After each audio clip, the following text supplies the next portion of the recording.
Good evening. Welcome back. Wherever you are, in whatever quiet room, thank you for joining us. It is good to have you here.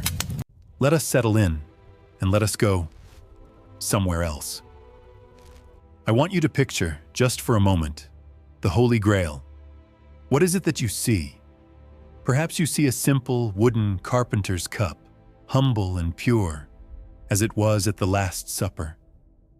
Or perhaps you see a golden chalice, intricate, glowing with a soft, divine light that does not seem to come from this world. You might picture it held high in a stone chapel, or hidden in a dark forest, waiting. For 900 years, this has been the story.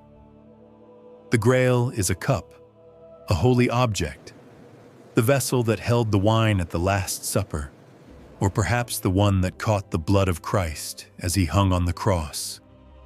It is the great object of the ultimate quest.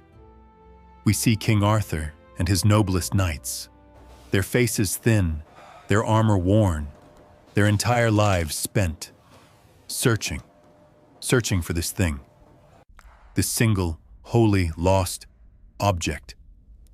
This is the legend we have been told. It is a story of faith, a story of a relic. It is the foundation of 1,000 tales. It is a comfortable story, and it is, perhaps, the most profound, most brilliant misdirection in all of history. Because the entire quest, the cup, the search, the 9 centuries of mystery, all of it, may rest upon a single, simple linguistic error.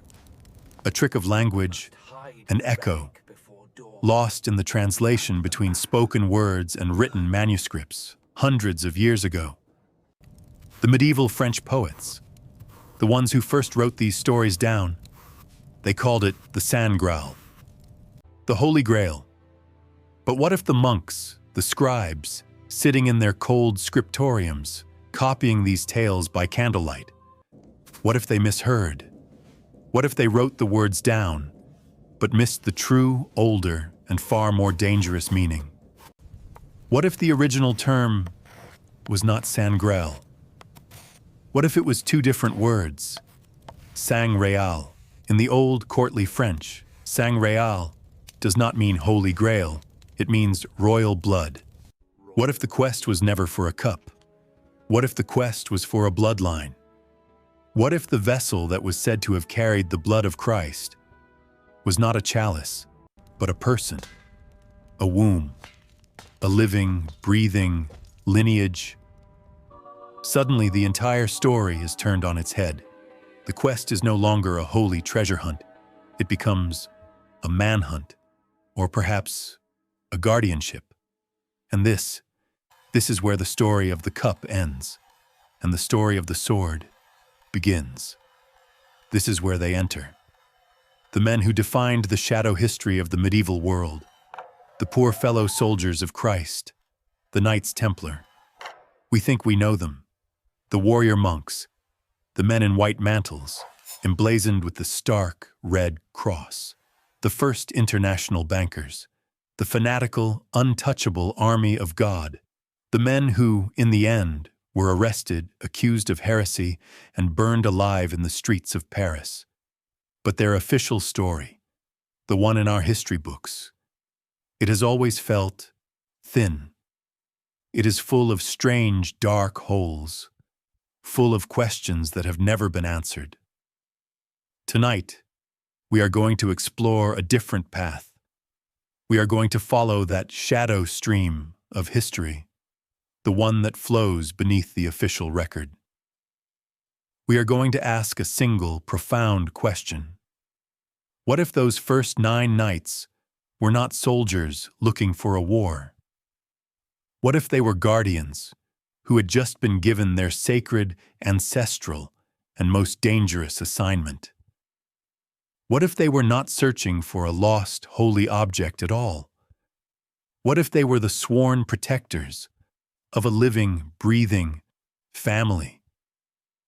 A family whose very existence would shatter the foundations of the world they lived in.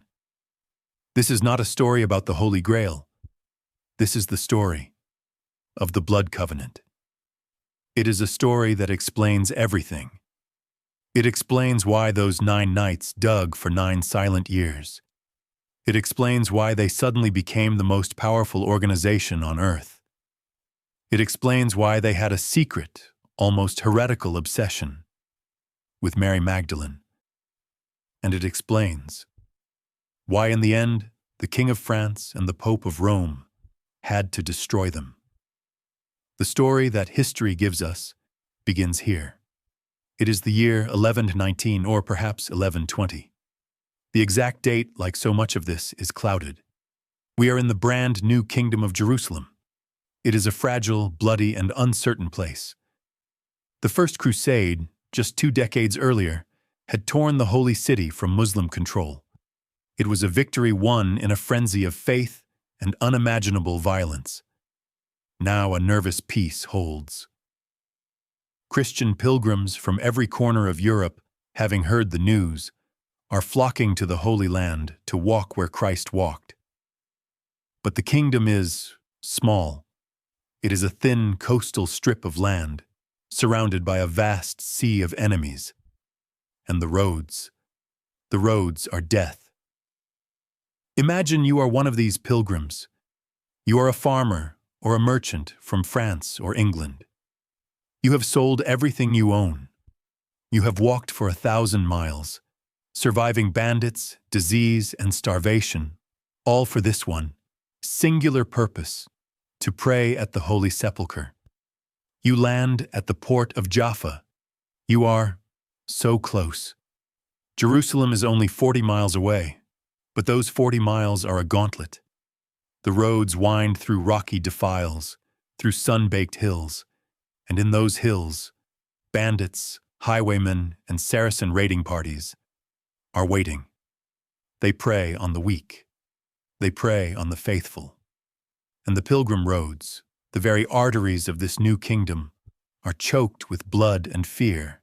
This is the official problem. And in the year 1119, a man arrives to offer an official solution. His name is Hugh of Paynes.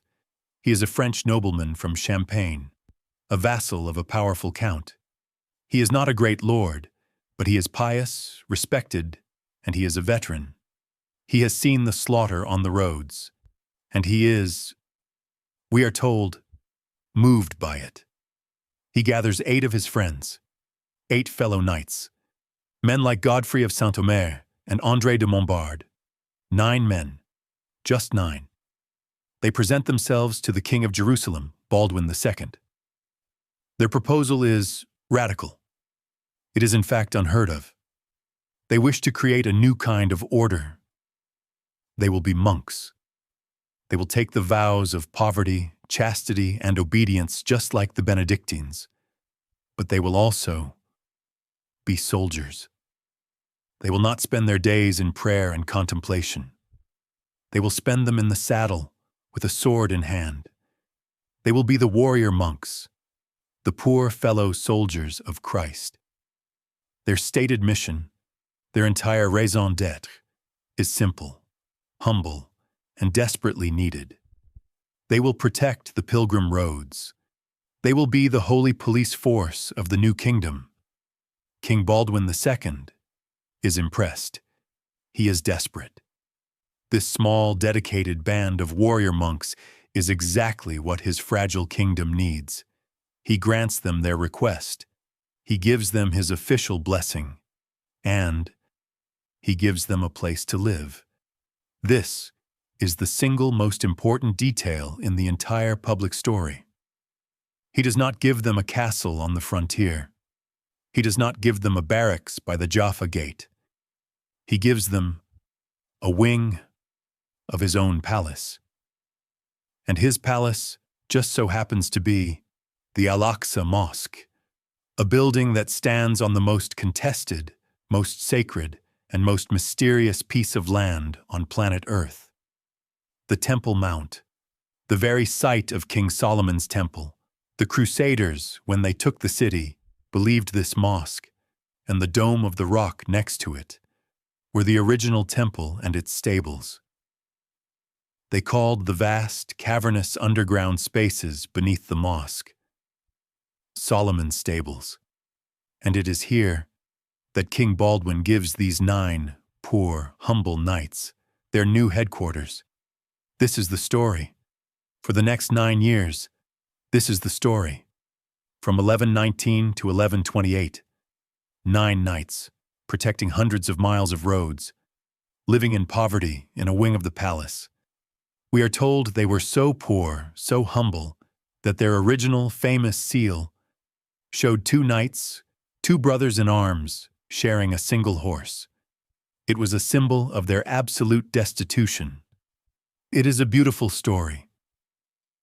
It is a story of humble, pious Christian sacrifice. It is, almost certainly, a lie. Let us stop, and let us think. Let us apply simple, cold logic to the story we are told. 9 men, 9 knights, to protect hundreds of miles of hostile, winding, bandit-filled roads. It is not just improbable. It is absurd.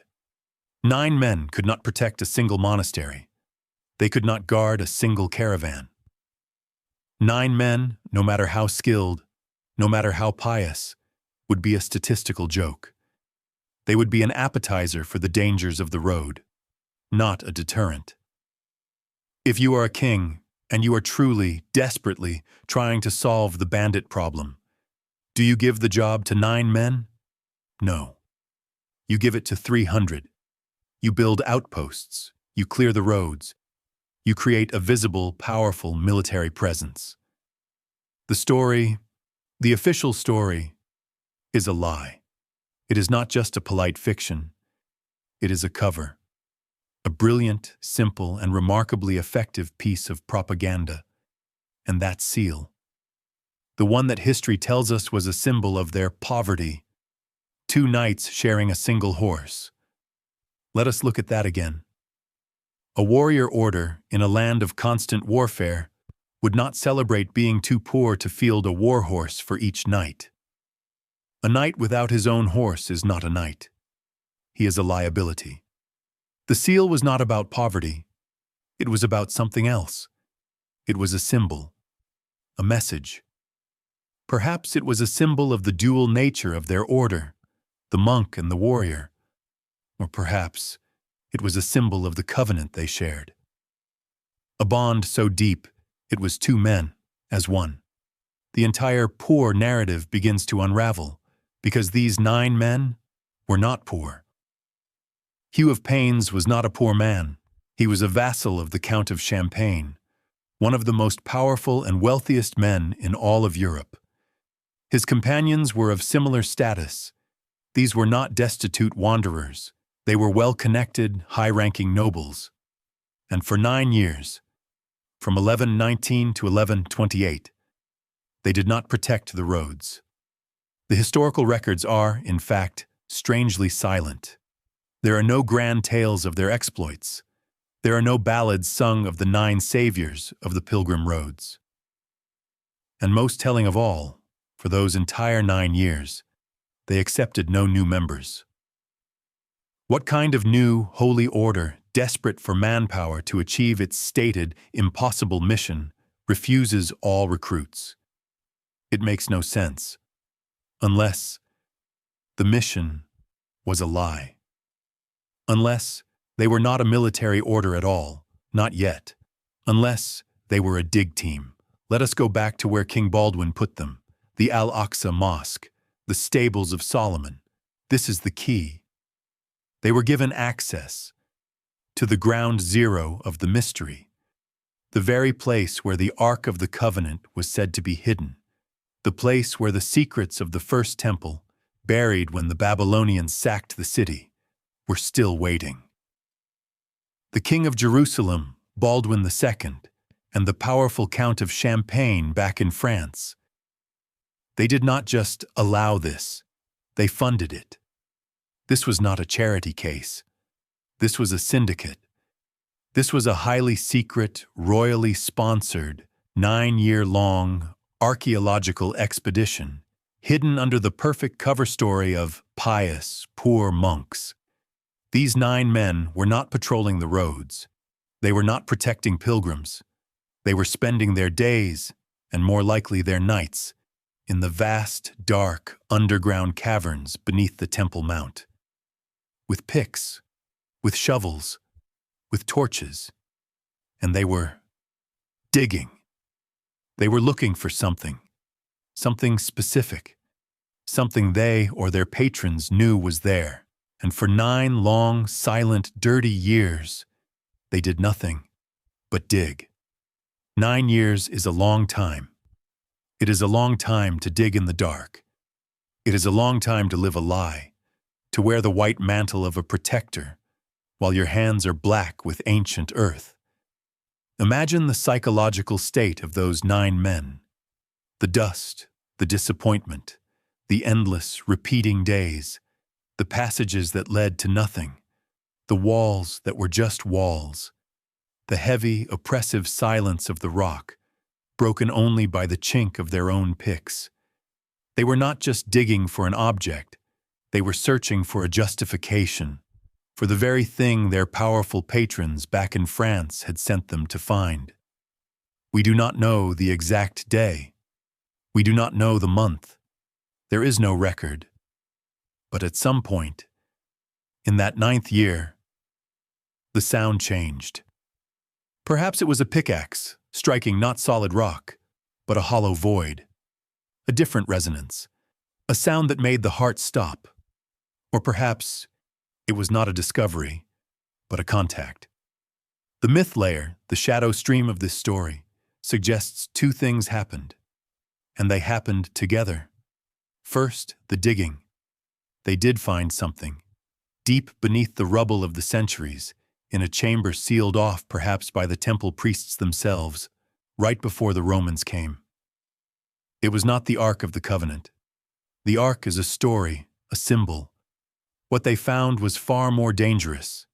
They found a library, a cache of scrolls sealed in clay jars, texts that had not seen the sun in 1,000 years. And these texts were not the ones that Rome had chosen. They were not the Gospels that had been edited and approved and formed into a state religion.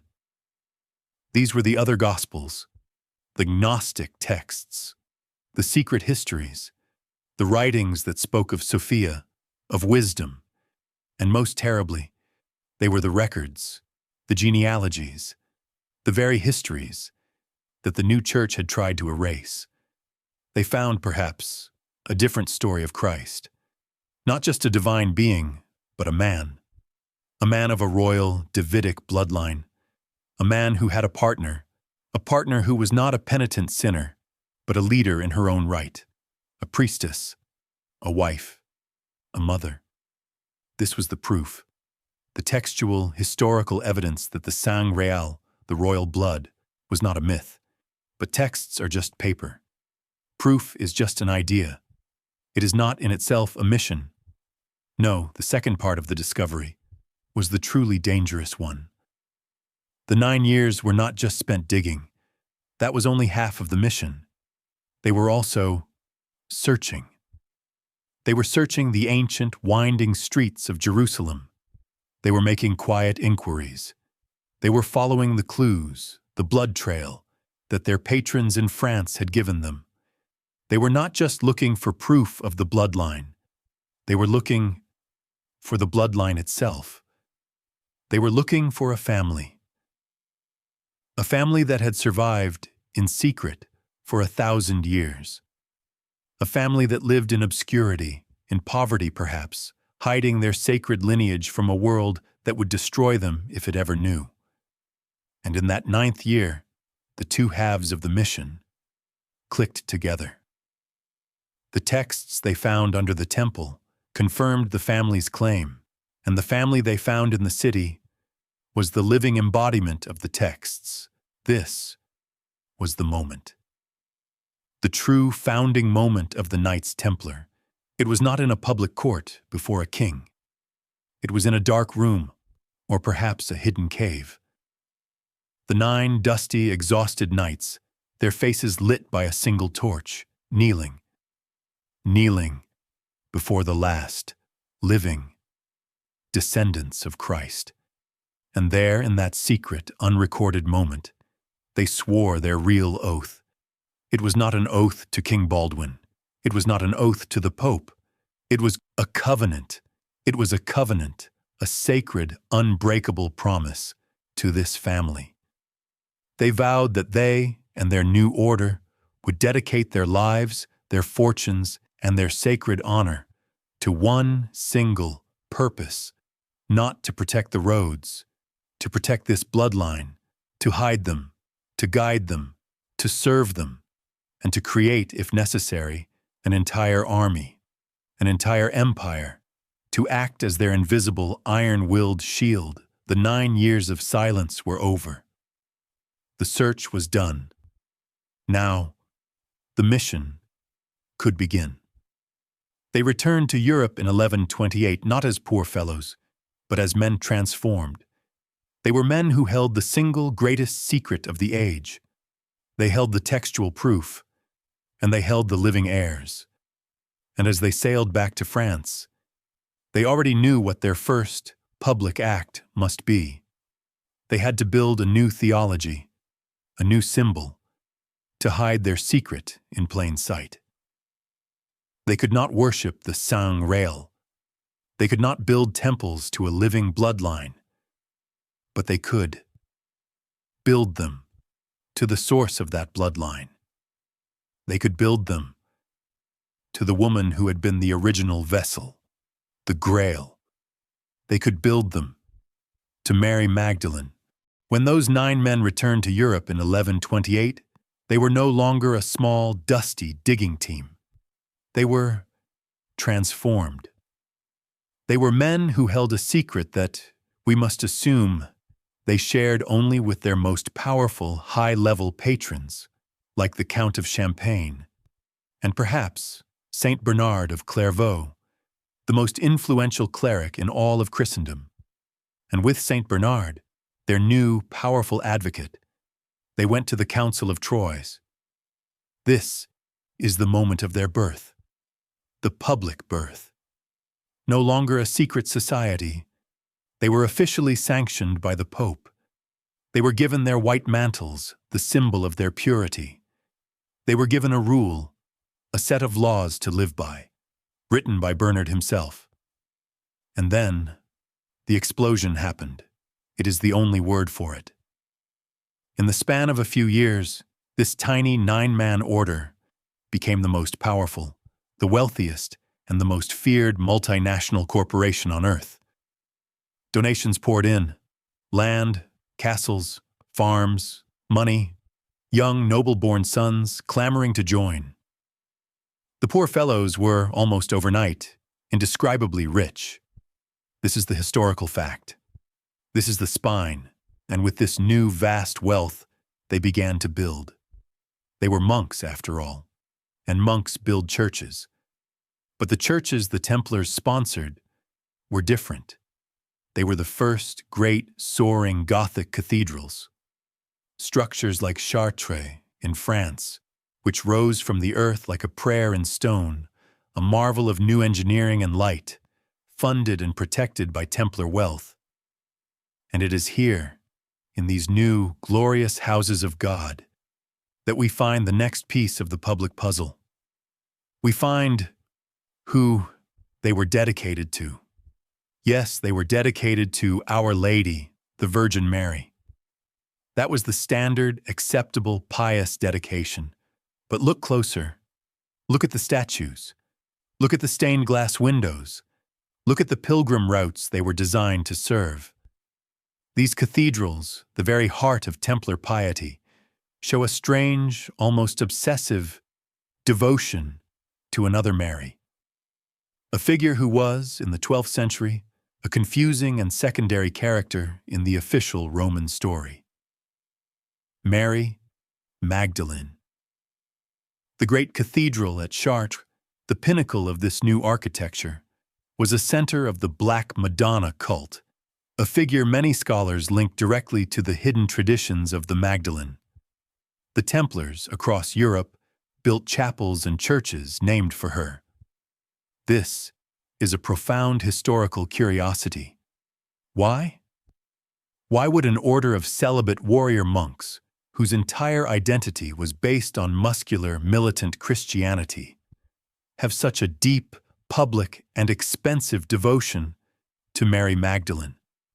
In the official story of the Church, she was a side note, a redeemed sinner, a woman of, at best, a complicated past.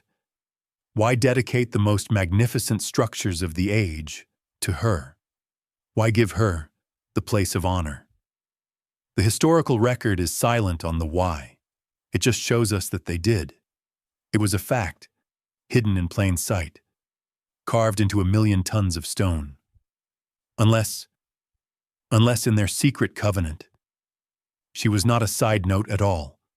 Unless, in their version of the story, she was not a penitent. She was the queen. Why indeed? Why would a military order sworn to the Pope risk so much political and financial capital on her? The official Roman Church, the one that sanctioned the Templars, had a clear line of succession. It was built on the rock of St. Peter. Peter was the first bishop of Rome, the inheritor of Christ's authority. The entire massive, powerful institution of the papacy rested on Peter. To build a cathedral to Peter was a political statement of loyalty. To build one to Mary Magdalene was something else entirely. It was a question. It was perhaps a challenge. Because in the other texts, in those Gnostic Gospels, the ones the Church had declared heresy and ordered to be burned, the ones the Templars may have found in that dark chamber, the story was different. In those forbidden texts, Peter was not the hero. He was portrayed as jealous, as arrogant, as someone who did not understand the true, inner teachings. In those texts, the one who did understand, the one who was the most beloved, the one who was the chosen successor, the one who received the secret wisdom, was not Peter. It was Mary, the Magdalene, the apostle to the apostles. The shadow stream of history, the one the Templars were now navigating, suggested that Mary was not a redeemed sinner. That was a lie, a piece of political character assassination created by the Roman Church centuries later to diminish her.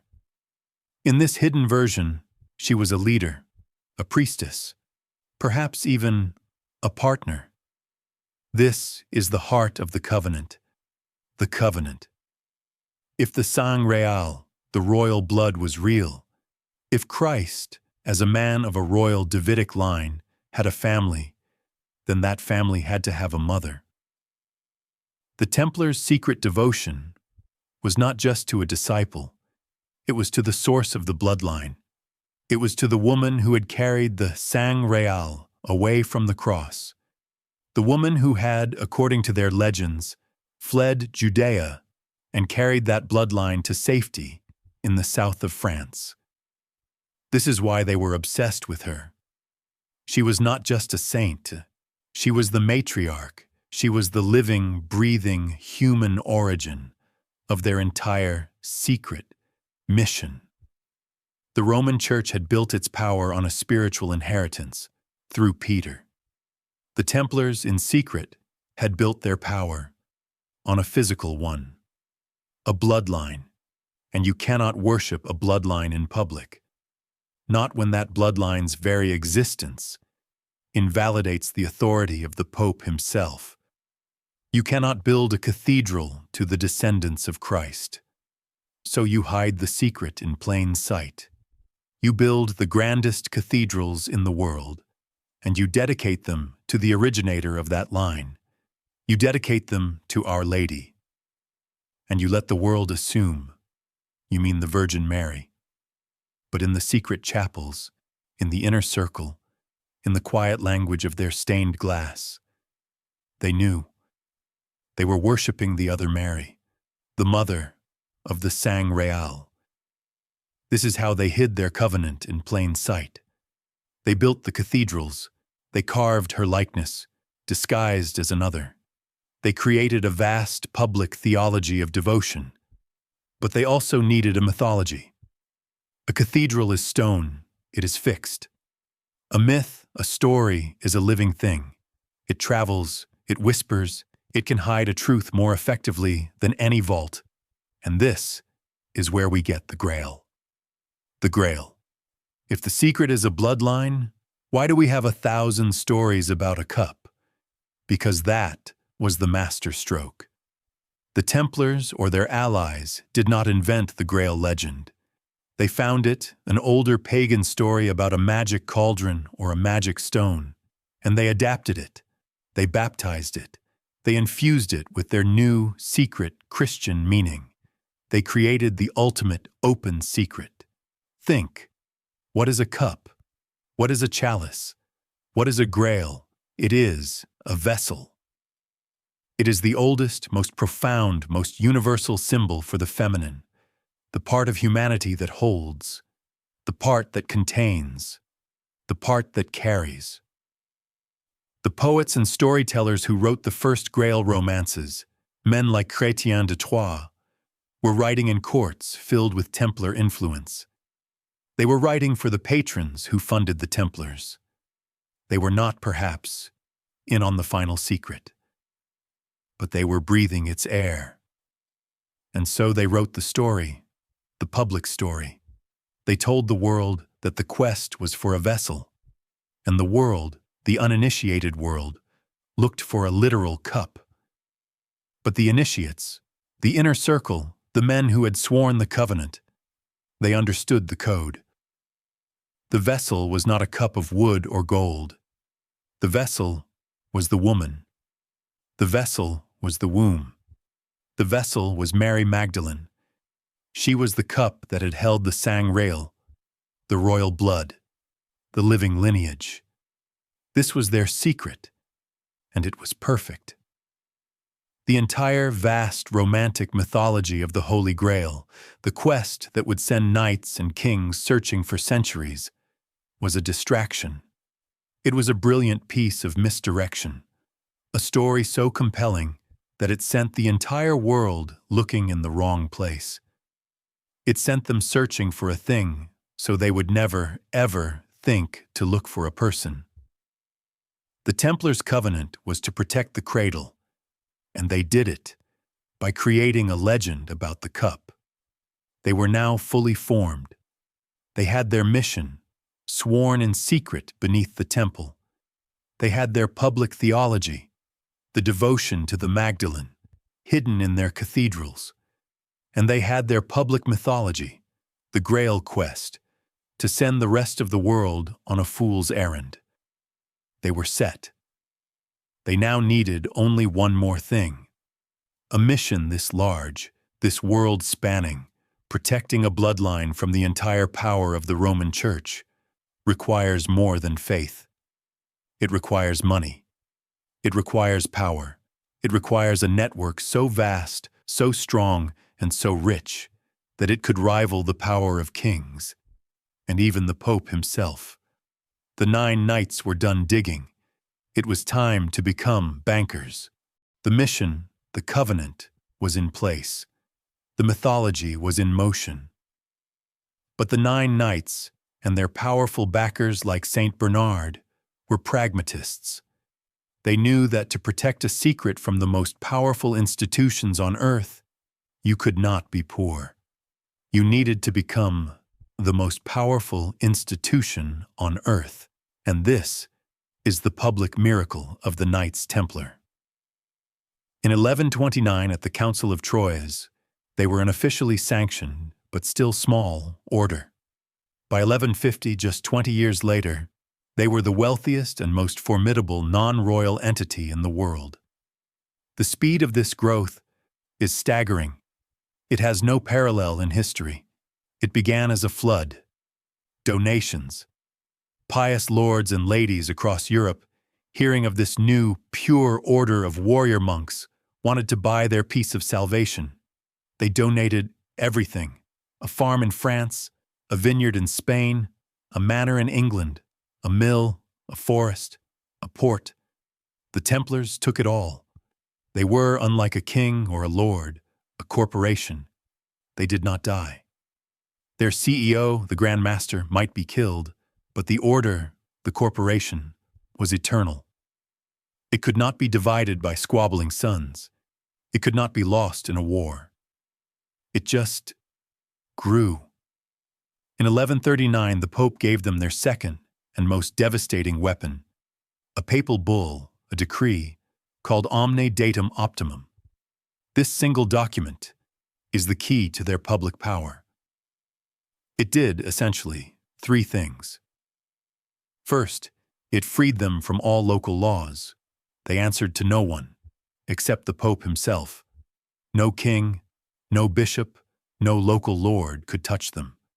They were a sovereign, multinational state, with its own army floating freely inside every other kingdom. Second, it freed them from all taxes. They paid nothing. Not to the King of France, not to the King of England, nothing. Third, it gave them the right to collect their own taxes and tithes. It is impossible to overstate what this meant. It was a license to print money, and they did. But it was what they did with this money, this vast network of farms, castles, and ports, that changed the world. They did not simply hoard it in a vault. They invented banking. We must be clear. This was their public, undeniable genius. Imagine again you are a nobleman. You wish to go on pilgrimage or crusade to the Holy Land. The journey is 2,000 miles. You need money for supplies, for ships, for soldiers. What do? You cannot carry your wealth. A chest full of gold is a literal, physical, impossible burden. It is also an open invitation to every bandit, pirate, and greedy baron between Paris and Jerusalem. This was the problem, and the Templars offered the solution. Their commanderies, their chapels were everywhere. There was one within a day's ride of almost anywhere in Europe. So you would walk, not with your gold, but to the local Templar commandery in, say, London. You would hand over your chest of gold coins, your assets. In return, the Templar preceptor, the man in charge, would not give you a bag of corn. He would pull out a piece of parchment, and using a complex cipher, a code known only to the order, he would write a note of credit. It would say, "The bearer of this note has deposited 10,000 gold pieces with the London Temple." He would sign it, and he would seal it with the Templar seal. That piece of parchment was, in your hand, worthless. To a bandit, it was just paper. But you would carry that small, light, worthless piece of paper for 2,000 miles. You would arrive in Jerusalem, exhausted, and you would walk to the Templar headquarters, the ones at the Temple Mount. You would present your note. The Templar treasurer, a man who had never met you, would look at the note. He would check the signature. He would decode the cipher. And then he would go into his vault and hand you his 10,000 gold pieces, minus, of course, a small, reasonable service fee. They had just invented the traveler's check. They had invented the wire transfer. They had invented credit. They became the only safe way to move wealth across the known world.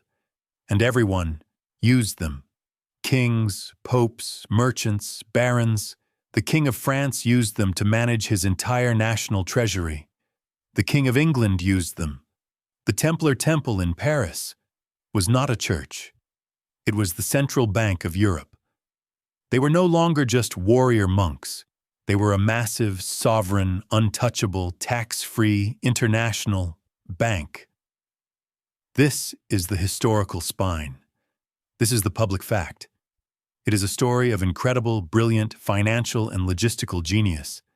But it leaves us with the same nagging, shadow stream question. Why? Why would an order of monks, sworn to poverty, need to do this? Why would a military order dedicated to fighting spend so much time counting? Why did they need so much money? A sovereign, multinational, tax-free international bank, run by the most elite, deadly, and disciplined military force on the planet. This is the public, verifiable, historical fact. It is a story of genius. It is also, if you think about it for more than a second, the single strangest contradiction in history. Let us ask the shadow stream question. Why? Why would an order of monks, whose first and most sacred vow was poverty, dedicate their entire, massive, brilliant organization to creating infinite wealth? Why would an order of warriors, whose entire identity was based on the sword and the cross, spend so much of their time counting? The official story, the one in the history books, has a simple, clean answer. They needed the money, of course, to fund the Crusades, to pay for the wars in the Holy Land, to build the castles, to feed the soldiers, to buy the ships. It is a good answer. It is a logical answer. And just like their first story, the one about 9 men protecting the pilgrim roads, it is almost certainly a lie. It is another cover. It is the perfect, logical, public explanation for a network whose true purpose was a secret. Think. A mission to fund the Crusades does not explain the kind of system they built. It does not explain the secrecy of their ciphers. It does not explain the need to become the private bankers for kings who were not crusading. But a different mission, a secret covenant, a promise to protect a living bloodline from the very kings and popes they were now serving. That explains everything. That explains the desperate driving need for so much money. Money in the Templar world was not the goal. The covenant was the goal. Money was the weapon. Money was the shield. Money was the silence. Protecting a hunted, sacred family, hiding them in plain sight from the most powerful organizations on earth, the King of France, the Holy Roman Emperor, the papacy itself. What would that cost? It would cost everything. It would require a black budget so vast, it would make the treasuries of kings look like pocket change. It would require the ability to bribe a bishop, to buy a baron, to fund a loyal lord who could offer a safe house, to build a castle in a remote strategic location, not for war, but as a refuge. It would require the ability to move not just gold, but people from one end of Europe to another without anyone knowing. You cannot do that on PS donations. You cannot do that as poor fellows. To run a mission that secret, you must become more powerful than the very people you are hiding from. This is the real genius of the Templar Bank, the public bank, the one that served kings, the one that moved money for the Crusades. That was the cover. That was the legal operation. And it was the most brilliant legal operation ever conceived, because it generated the billions of dollars needed to fund the secret one, the real mission, the covenant. For every 10,000 gold pieces a king transferred, perhaps 100 were silently, invisibly siphoned off, moved by a different cipher, put into a different ledger, a ledger that was never, ever seen by anyone outside the most secret inner circle. The Knights Templar were not just bankers. They were laundering their own money. They were using the kings and popes of Europe as unwitting investors in a covenant whose entire purpose was to protect a secret that would, if revealed, destroy those very kings and popes. It was the most dangerous and most brilliant double cross of all time. They had the mission, they had the theology, they had the myth, and now They had the money. They had the how. They now just needed the where. They needed the network, and their entire vast public banking system was about to do double duty. It was not just built to move gold, it was built to move the bloodline. This is the clever fiction, the myth layer. Let us look at the map. If you were to plot every Templar holding in Europe, every commandery, every farm, every mill, every chapel, you would not see a random scattering. You would see a network, a dense, intricate web of properties connecting every major city, every major port, every major road. The public story, the spine, is that these were collection centers for money, for grain. They were recruiting stations, and they were, of course, banks. But let us look at it through our new lens, through the lens of the covenant. What if they were not just banks? What if they were nodes? What if they were safe houses? Let us assume for one moment that our covenant is real, that you have a living, breathing bloodline, a family that must be protected. They cannot stay in one place. That is too dangerous. A single fixed location, a Grail castle, is a target. It is a myth. No, a real, living family must move. They must be hidden in plain sight. They must be able to vanish from France and reappear in Spain or Portugal or England without anyone ever seeing them travel. How do you build a system to do that? You would build exactly what the Templars built. You would build the most sophisticated, well-funded, and secretive underground railroad in human history. Imagine it. You are a member of this sacred family. You are hunted. An agent of the Pope or the King is getting too close. You do not panic. You simply walk to the nearest Templar commandery.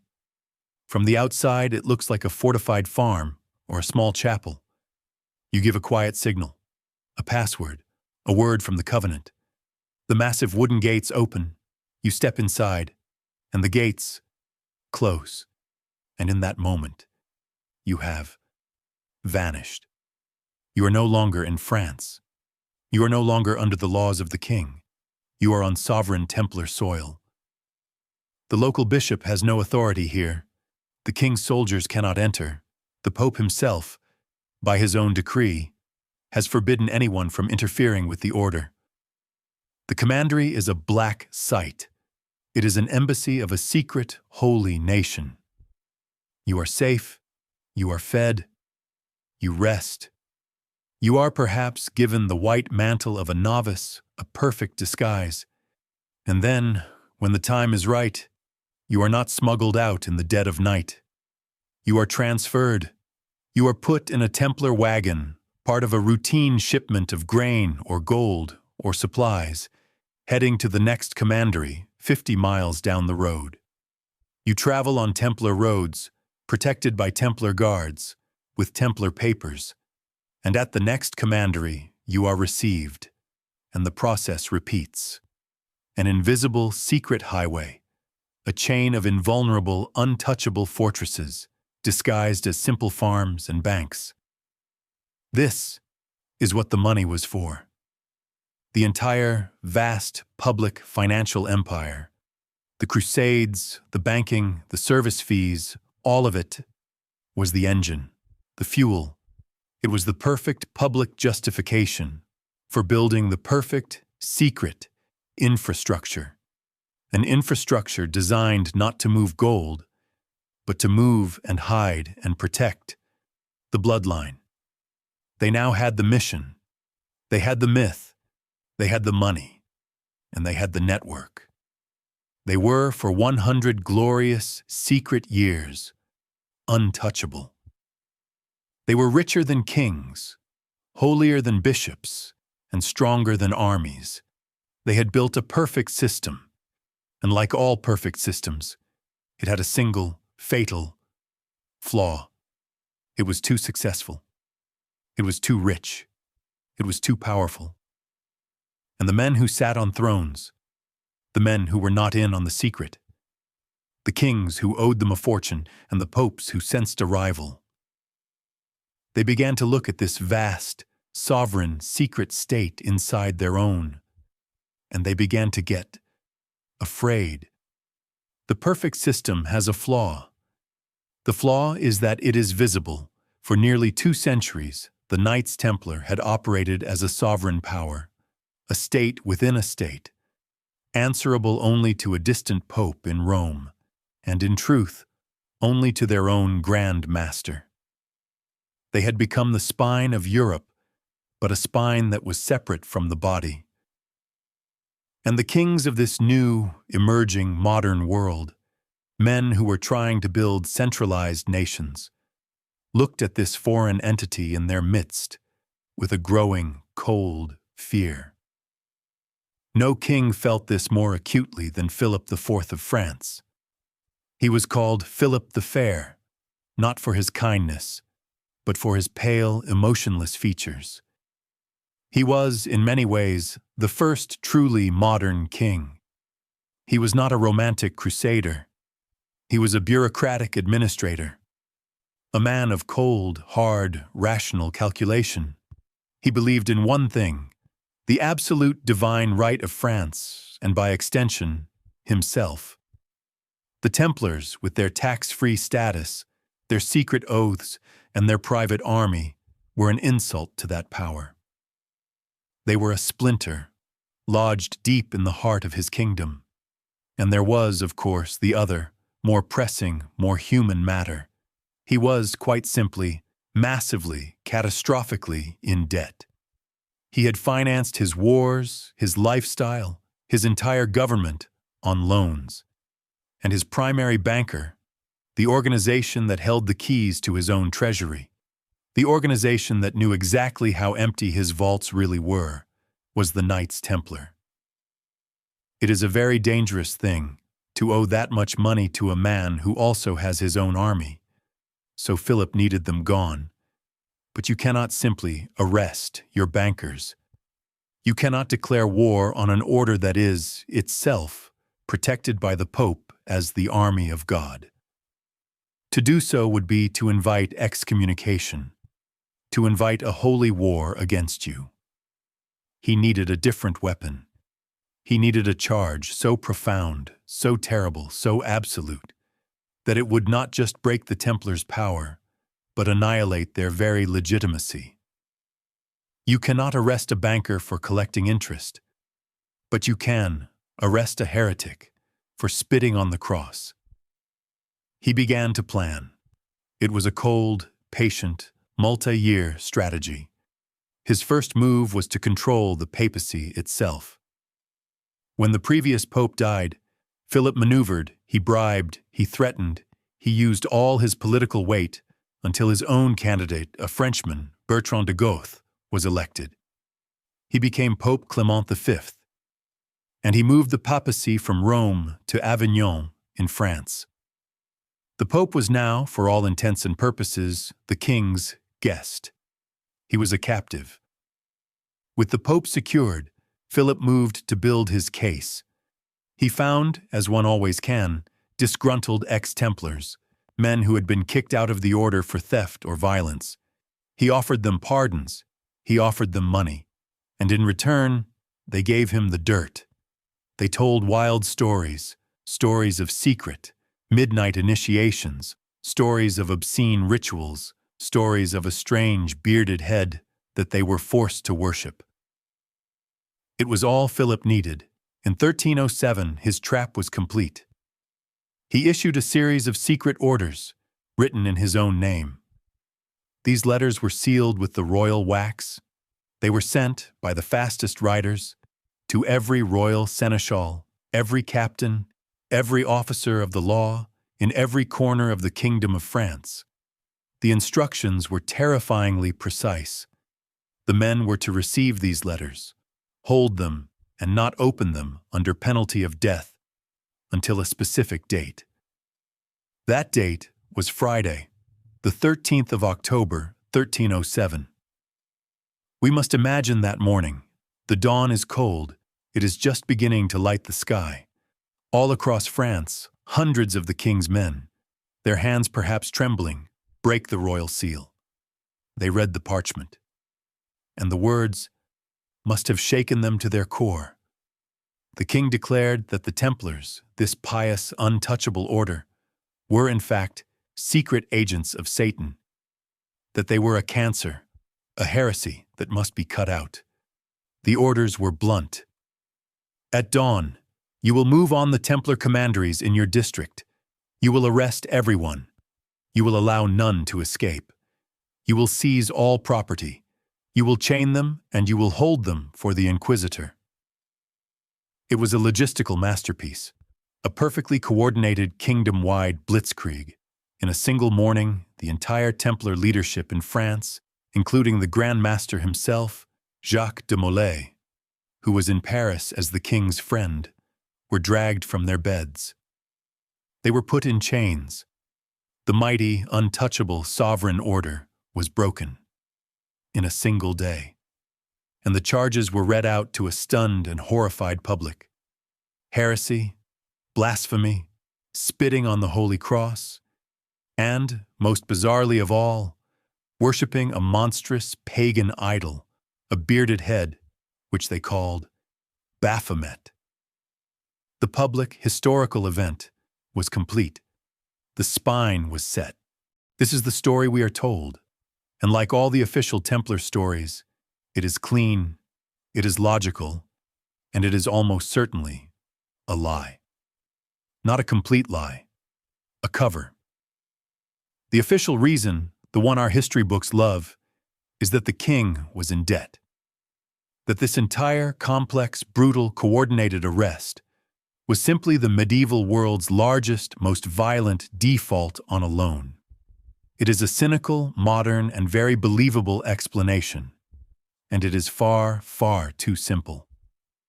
A man like King Philip does not risk eternal damnation, does not challenge the army of God, does not dismantle the entire financial structure of Europe just for money. He was the king. He could have just seized their assets. He could have taxed them into oblivion. No. To justify an act this extreme, this heretical in its own way, the threat must be existential. Philip and his captive Pope Clement were not afraid that the Templars would collect on their loans. They were afraid of the Templars' secret. They were afraid of the very thing that gave them their true, untouchable, parallel power. They were afraid of the covenant. Think. If our shadow stream is true, if the Templars were the sworn, secret protectors of the Sang Real, the living bloodline, what did that mean? It meant that, hidden somewhere in their network, protected by their banks and their armies, was a rival king. A Grail king, a descendant of a sacred holy line that, in the Templars' eyes, made Philip's own claim to the throne of France look pale, look common, look perhaps illegitimate.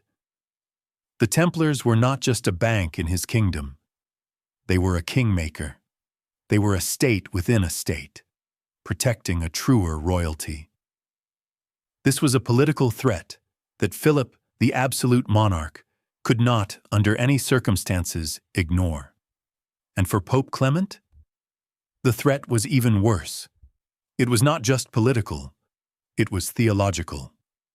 The covenant of the Sang Real was built on the foundation that Mary Magdalene, not St. Peter, was the chosen successor, that her bloodline, her family, was the true living legacy of Christ.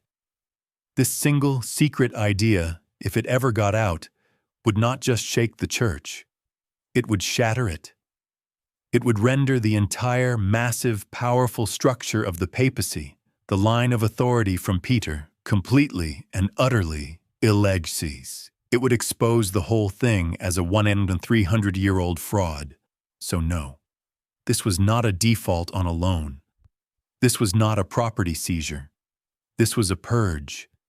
This was a desperate, terrified, coordinated strike by the two most powerful men in the world, the king and the Pope, who realized, perhaps too late, that the organization they thought was their bank was actually secretly protecting their replacements. The arrests, the charges, the royal inquisitors, they were not, in the end, looking for gold. They were looking for proof. They were looking for the source of the Jindo. They were looking for the covenant.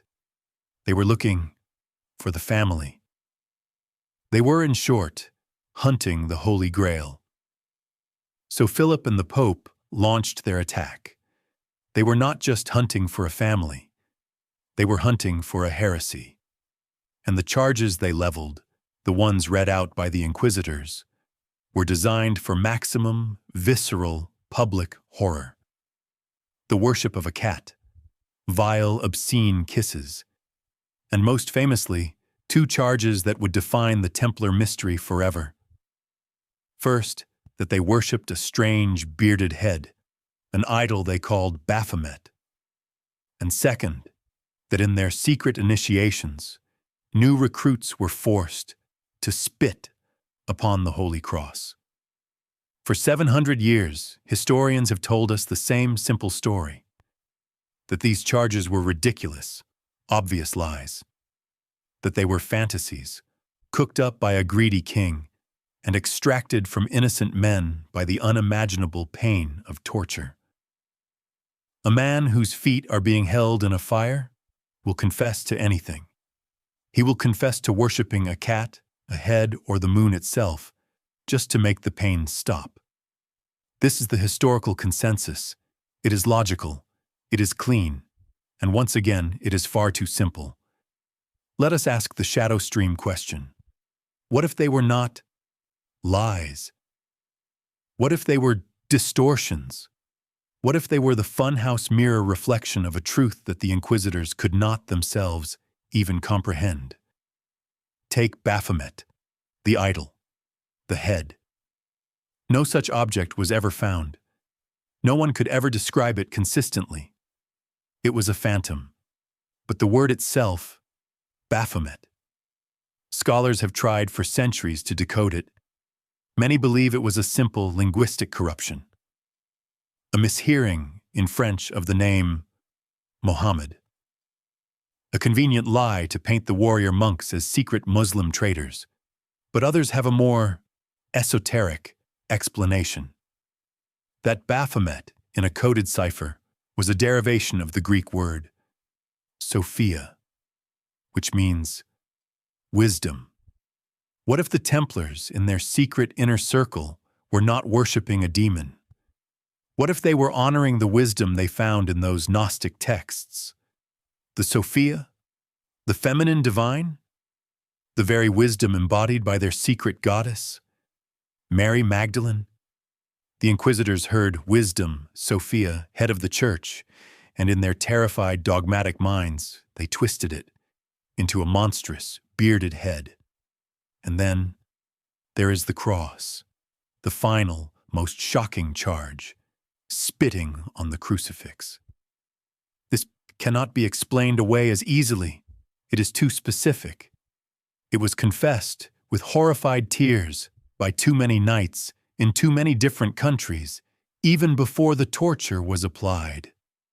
This feels real. So what if it was real?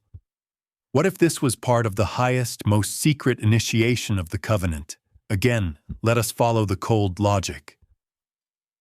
You are a new Templar recruit. You believe in Christ. You are a pious, good soldier. But to enter the inner circle, to be trusted with the covenant, to be told the final, earth-shattering secret, the secret of the Sangreal, they must know. They must know. Are you loyal to them? Or are you loyal to Rome? They must shatter your old public faith to make way for the new, secret one. So they bring you into a dark room, a single torch. The inner circle, their faces hidden in shadow. They hold out the symbol, the cross, the symbol of the public church, the symbol of Peter, the symbol of the very institution that has been lying to the world for 1,000 years, the institution that branded the Magdalene a whore, and they give you the final test. If you are truly one of us, they say, if you are truly loyal to the covenant, to the bloodline, then you must reject the lie. Spit. It was not a renunciation of Christ. It was the ultimate agonizing physical renunciation of Rome. It was the final unbreakable test, a public historical heresy. That was, in fact, the most profound, secret statement of faith in the true covenant. The king and the pope, they were right. The Templars were heretics, but not for any of the reasons they could understand. The inquisitors had just stumbled blindly into the dark, echoing chamber of the Templars' greatest secret. They had the men, they had the charges, they had the proof of the heresy. But in their chaotic, greedy, brutal arrests, they had missed one crucial element. They had missed the target of the covenant itself. King Philip the Fair, in his Paris chambers, had won. He had sprung his trap. He had the Grand Master, Jacques de Molay, in his deepest dungeon. He had the leadership. He had the heretics. His inquisitors, led by the brutal William of Nogaret, were sharpening their tools, ready to extract the confessions that would legitimize his entire bloody operation. He had, he believed, broken the back of the order. Now it was time to collect his prize. The prize that, in his cold, bureaucratic mind, was the entire point of the exercise. The money, the gold, the vast, unimaginable, liquid wealth of the world's first and largest multinational bank. He had seized the Templar Temple in Paris, their administrative headquarters, and he had found almost nothing. He found ledgers, he found books, he found deeds to farms and manors, things he already knew they owned. But the physical wealth, the mountains of gold and silver bullion, the chests of coins, the real, tangible, spendable assets were not there. The Paris vault was a treasury, yes, but it was a working treasury, a branch office. The real vault, the true heart of their financial empire, the place where their sea power and their money came together, was not in Paris. It was on the coast, at La Rochelle. La Rochelle was the Templars' masterpiece. It was their own private port on the Atlantic, a deep, strategic harbor that they had built, they controlled, and from which they launched their fleets, owing allegiance to no king. It was their sovereign gateway to the world. It was to here that Philip's fastest, most ruthless men now rode. They arrived at the massive, fortified gates of the La Rochelle commandery, their royal warrants in hand, expecting to find the true horde. They expected to find the Templar fleet, trapped in the harbor, its captains unaware. They expected to seize the ships, the captains, and the gold, all in one clean, final motion. They stormed the gates, and they found nothing. It is the strangest, most confounding, and most public loose end in the entire Templar story. The vast stone vaults of the commandery were empty. The barracks were empty. The stables were empty. It was as if the entire bustling military financial complex had been evacuated, and the port. The king's men ran to the docks, expecting to see the famous Templar fleet, the 18 massive galleys, the heavy transport ships, the core of their power, bobbing at anchor. The harbor was empty. It was not just empty. It was clean. There was no sign of a hurried departure. There were no cut ropes. There were no abandoned supplies. It was a methodical, deliberate disappearance. The local fishermen and port workers, when questioned, when threatened, could only say what they saw. The fleet had sailed. days before, perhaps even a full week before Philip's men had broken the seals on their secret orders. This is the great, verifiable, historical fact. This is the spine. Philip the Fair, the most powerful man in Europe, with the most terrifying intelligence network, had been betrayed. Someone, somewhere, deep inside his own trusted circle, had warned them. The entire complex kingdom-wide arrest was a masterpiece of logistics. But the Templars' own intelligence network, the one built on their secret covenant, had been better. They had been warned, and they had enacted a plan, a contingency, that must have been in place for decades. The Great Escape. The king's men had ridden to La Rochelle to capture a bank, and they had arrived, breathless and furious, to find only a ghost. Philip had won the battle. He had the men. He had his heresy. He would go on to torture them, to burn them, to disband their order. But he had lost the war. He never, ever got the treasure. The official historical record, the spine of our story, ends here, with a question. A fleet loaded with the entire unimaginable wealth of the Knights Templar sailed out of La Rochelle. It pointed its bow not east, towards the Mediterranean, but west into the vast, unknown, storm-filled Atlantic, and vanished. History lost them. They were never seen nor heard from ever again. The king's men stood on the docks of an empty harbor, in a looted vault, breathing the cold, salt air. And they were, in that moment, the victims of the greatest intelligence failure in history. Philip the Fair had won, but he had won a hollow victory. He had captured the body of the order, but the soul, the secret, the covenant, had, quite literally, sailed away. He had the bankers, but he did not have the assets. This is where the shadow stream, our logic, becomes the only explanation. We must ask the question, why? Why was the escape so clean? Why was the warning so perfect? Because the entire massive public financial empire was built for this. It was not a bank that was surprised by a raid. It was a fortress that had just executed its final, most important contingency plan. A plan that must have been in place, sealed in a vault, for 100 years, waiting for this very day. The day of the king's wrath, and the treasure. We must stop thinking of it as gold. Yes, they took the gold. The gold was the fuel. The gold was the means.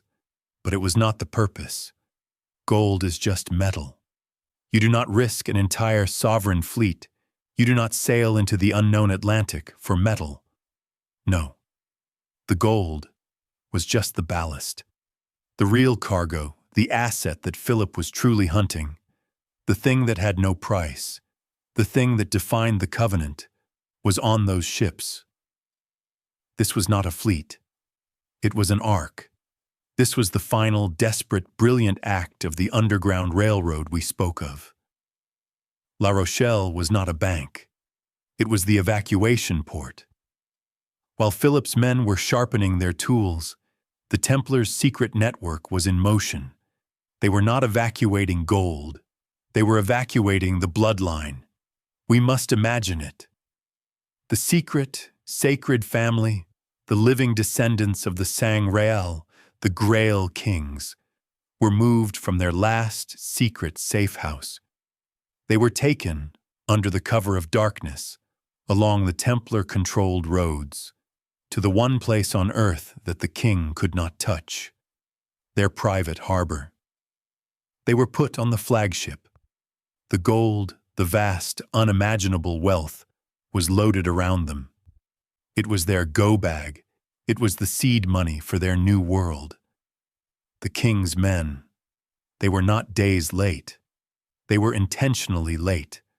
The Templars' entire internal intelligence network, the spies they had inside Philip's court, had played the king perfectly.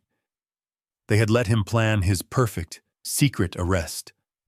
all while they executed their own, more perfect, more secret, extraction. The 18 ships did not just flee. Fleeing is chaotic. Fleeing is panic. This was an exodus. It was the final, logical, pre-planned move of the covenant. Philip had torn the cross from their chests, but he had missed the cradle. And so the greatest question in history is not that they vanished. It is, where did they go? The history books, the ones that are brave enough to ask the question, love to speculate. They love the romantic, dramatic answer. They say the ships sailed west, that they crossed the vast, unknown Atlantic, that they perhaps landed in what we now call America. It is a wonderful story.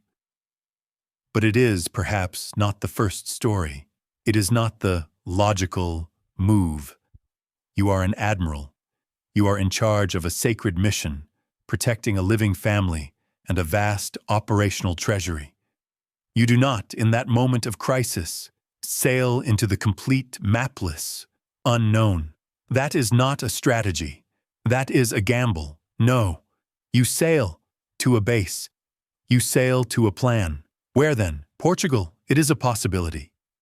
The King of Portugal was a friend. He would, in time, rebrand the Templars as his own Order of Christ. But Portugal was still Catholic. It was still under the shadow of the Pope. It was a compromise. It was not safe. No, the fleet did not sail south. The records, the shadow records, the logic of the covenant suggest they sailed north. They sailed north, up the coast of France. They crossed the Channel in the night. They sailed along the hostile coast of England, invisible in the fog. They sailed to the one single solitary kingdom in all of Europe that was, at that exact moment, outside of the Pope's power. They sailed to Scotland. We must understand what Scotland was in 1307. It was not a stable kingdom. It was a war zone. It was a nation fighting for its very existence against the vast, crushing power of England. And its new king was a man named Robert the Bruce. Robert the Bruce was not a king, not in the eyes of the church. He was an outlaw. He was a heretic. He was, in fact, an excommunicated man. The Pope, the very same Pope Clement who was now the captive of the French king, had cast Robert the Bruce out. He had declared him to be outside the grace of God, his soul forfeit, his kingdom void. This is the key. This is the entire perfect, logical, beautiful key. King Philip and Pope Clement had just made the Templars into heretics. They had made them the enemies of the church. And Robert the Bruce was already the enemy of the church. The Pope, in his political arrogance, had created the Templars' only possible ally. The King of Scotland had nothing to lose by welcoming the Templars. He was already excommunicated. What more could the Pope do? And the Templars, what could they offer him? A desperate, hunted king fighting for his life against the superpower of England. They could offer him everything. They could offer him the most elite, hardened, professional, heavy cavalry in the world, an instant veteran army, and they could offer him gold. Untold, unimaginable, untaxable gold. Enough gold to buy a kingdom. Enough gold to win a war. It was the most logical, most perfect, most secret alliance in history. The Ghost Fleet had found its safe harbor. The covenant, the sacred living bloodline, was rowed ashore, not in the sun-baked land of Jerusalem, but on the cold, gray, misty shores of Scotland. The King of France had his empty vaults. The Pope had his hollow confessions, and Robert the Bruce now had a secret army. And the Templars, the poor fellows of Christ, had just bought a new secret kingdom. The covenant was safe. The bloodline and the gold were now hidden in the cold, grey hills of Scotland, protected by an outlaw king. And that king, Robert the Bruce, was about to face his final, desperate battle. The year was 1314. The King of England, Edward II, had invaded. He led a vast, magnificent, and utterly terrifying army, perhaps 20,000 strong, one of the largest armies medieval Europe had ever seen. He was coming to crush the Scottish rebellion and Robert the Bruce forever. Bruce, by contrast, had almost nothing. His army was a small, ragged collection of peasants, of spearmen, of perhaps 5,000 men, most of them on foot. The odds were not just poor, they were impossible. The two armies met at a small, marshy field near a bridge. The place was called Bannockburn. The battle was set, and history, the official spine, tells us that on the second day of that battle, something strange happened. The English army was already in disarray, trapped by the mud and the Scottish spears. And then, from the hills above the battlefield, a new force appeared. It was, the chronicles say, a rabble of Scottish camp followers, waving flags and shouting. The English, already broken, saw this new army, panicked, and their retreat turned into a complete, catastrophic rout. This is the official story, the story of how a brave, small Scottish army, with a little help from some civilians, won an impossible victory. But there has always been another story. A story told in the shadow stream. A legend that whispers that the force that came from the hills was not a rabble, that it was, in fact, the sudden, terrifying, and utterly decisive charge of the Knights Templar. A unit of heavy cavalry, their white mantles perhaps hidden, their red crosses perhaps covered, but their lances, their war horses, and their unmatched elite French training were unmistakable. The legend says they were the hammer blow that shattered the English lines, that Robert the Bruce had just unleashed his secret weapon. We cannot, of course, prove it. The spine of history is silent.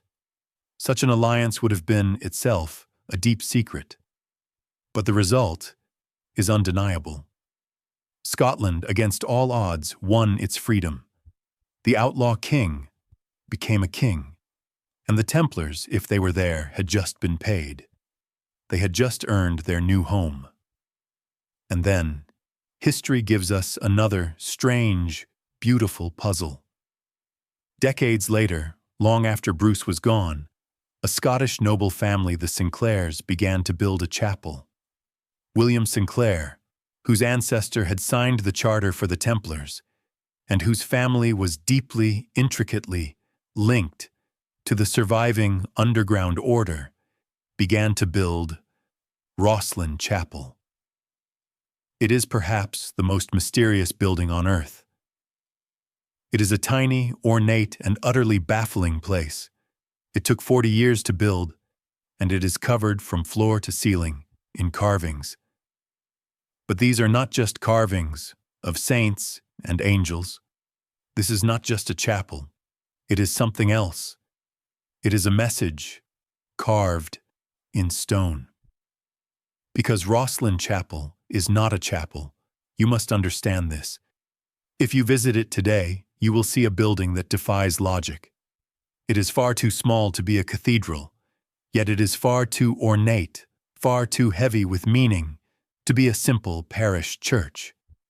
It took 40 years to build, a time frame that could have built a fortress, and every single square inch of its interior, the walls, the ceiling, the pillars, is covered. It is an explosion of stone carving. It is information. The public story, the spine, is that these are biblical scenes, and many of them are. There are angels and saints and crucifixions. But then, there are the other things that do not belong. Hidden in the stone, you find hundreds of green men pagan symbols of nature and rebirth. You find carvings that seem to come not from the Bible, but from Gnostic, or even Islamic, traditions. You find symbols that are unmistakably, purely Templar. The knights, the crosses, the symbols of the covenant, all encoded, hidden in plain sight, carved into the very DNA of the building. The entire chapel is a message, a book, a library, carved in stone. It is the final testament of the covenant, built by the descendants of the men who had sworn it. But even that is not the strangest part. The strangest part, the part that shatters our public, historical timeline, is on a single archway. Carved into the stone, among the intricate vines and flowers, are clear, unmistakable, botanically perfect depictions of plants, specifically maize, what we today call corn, and next to it, carvings of the aloe vera plant. We must be very clear. This is not a theory. This is not a myth. This is a fact. You can go there today. You can see them. But here is the problem. Rosslyn Chapel was completed before 1486. Christopher Columbus sailed in 1492. Maize, corn, and aloe vera are not native to Europe. They are only native to the Americas. How can a Scottish stonemason carve a perfect, botanically accurate ear of corn on a chapel wall in Scotland years before the official discovery of the New World? It is a simple physical impossibility. It is a fact that should not be. Unless the Sinclairs, the heirs of the Templar covenant, the men who inherited the maps, the knowledge, and the fleet, had already been there. Unless Columbus was not the first. Unless he was simply the last. The stone library of Rosslyn is not just a testament to the past. It is not just a monument to the G's. It is a map. It is a signpost. It is the final coded message from the Guardians. It tells us in plain carved stone that the covenant had survived, that it had merged with the blood of Scotland, and that it was already looking west. The corn changes everything.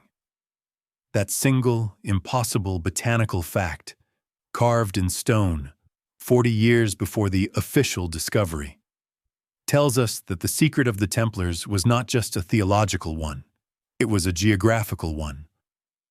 The covenant they protected, the wisdom they found in that dark chamber beneath the temple, was not just about the past. It was not just a secret genealogy. It was knowledge. It was maps.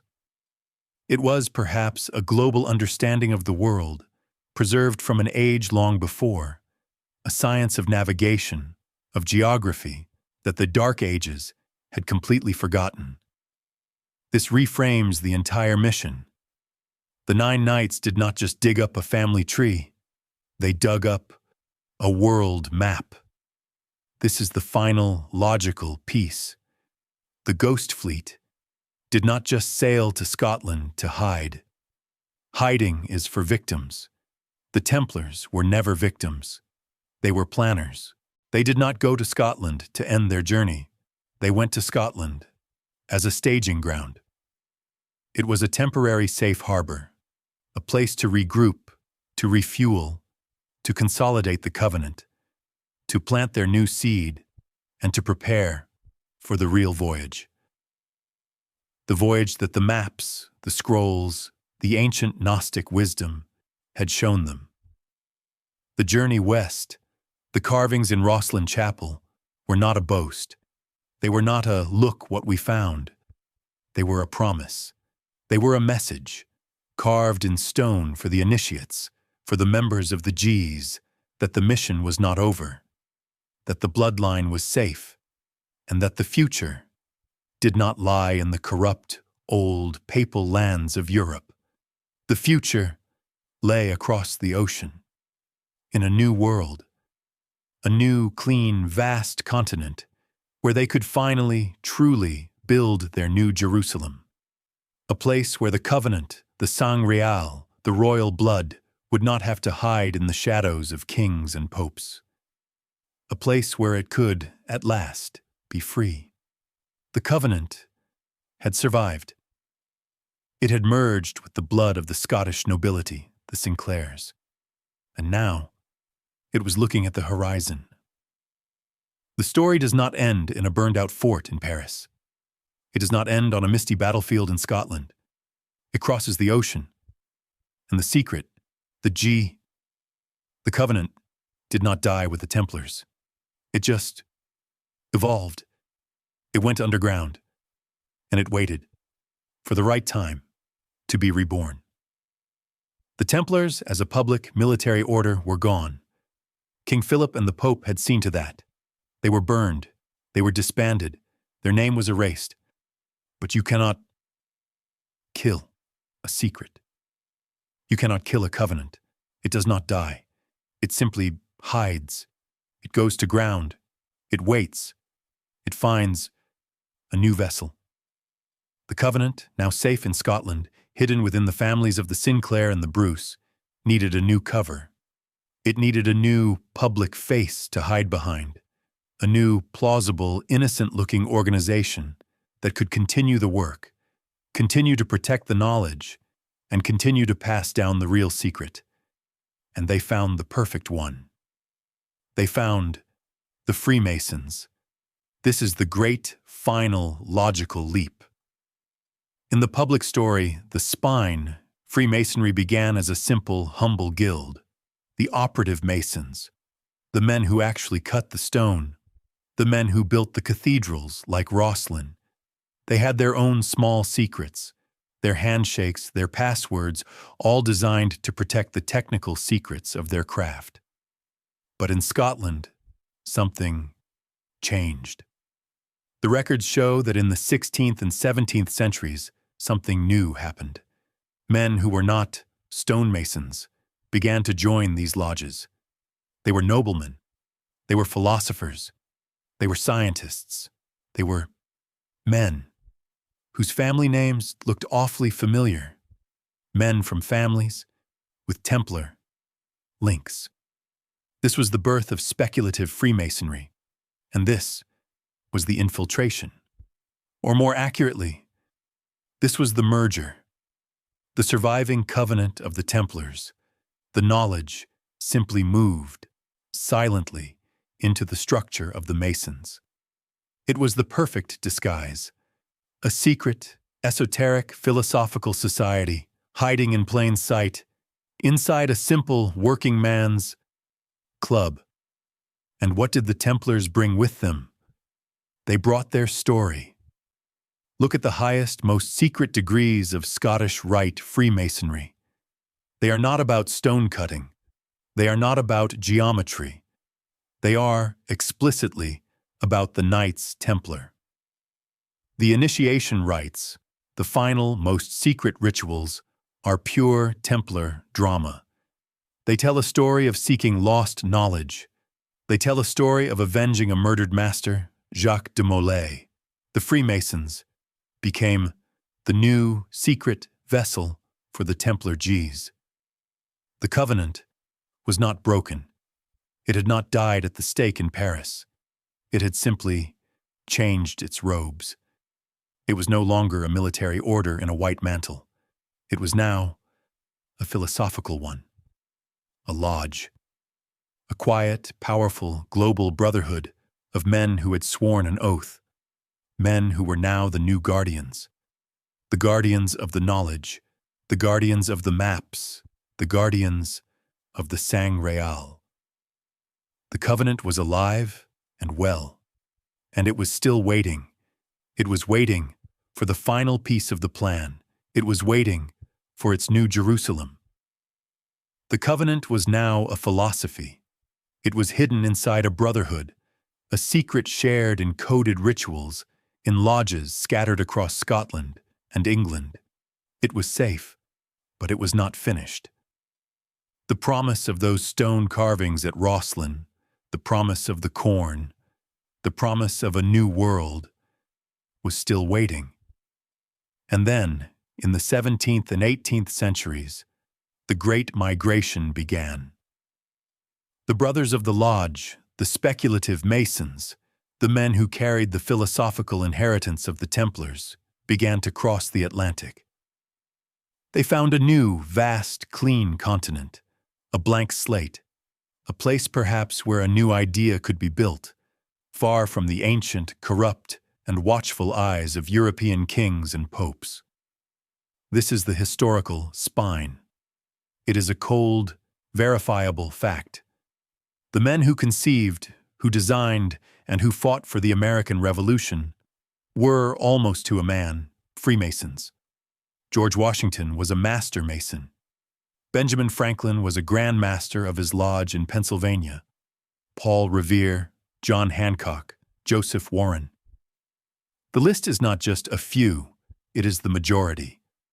The generals, the signatories, the thinkers, the men who gathered in the back rooms of taverns in Boston and Philadelphia to plan a rebellion, were brothers.